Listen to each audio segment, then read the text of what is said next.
Balita naman sa labas ng bansa, FBI muling iimbestigahan ang paggamit ni Democratic candidate Hillary Clinton ng private email habang nanunungkulan bilang Secretary of State. At libo-libong South Koreans pinapanawagan po ang pagbibitiw ni South Korean President Park Geun-hye sa pwesto. Kung bakit, alamin natin mula sa ulat ni Pauline Requesto.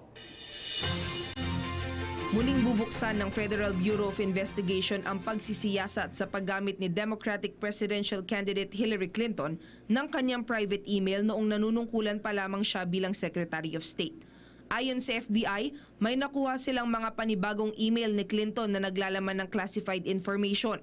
Nadiskubre ito habang iniimbestigahan ang umano'y pagpapadala ng dating mambabatas na si Anthony Weiner ng malalaswang text messages sa isang menor de edad. Si Weiner ay ang dating asawa ng matagal ng aide ni Clinton na si Huma Abedin. Nitong Hulyo, inamin ng FBI na careless ang paggamit ni Clinton ng private email server. Subalit wala umunong batayan para ideklarang may criminal liability ang dating Secretary of State. Hindi naman daw magpapatinag si Clinton sa panibagong investigasyon ng FBI. Aniya, kampante siya na gaya ng naunang investigasyon, maabsuelto rin siya dito. Bagamat patuloy na nanguna si Clinton sa mga election survey, marami rin ang nagpahayag ng distrust sa kanya dahil sa naturang kontrobersiya. Dagsana sa lansangan ang libo-libong radiyista para ipanawagan ang pagbibitiw sa pwesto ni South Korean President Park Geun-hye.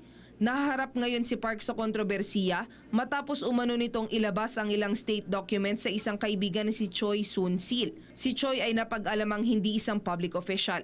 Giit ng mga radiyista, nawalan ng mandato si Park bilang presidente dahil ipinagkanulo nito ang tiwala ng publiko.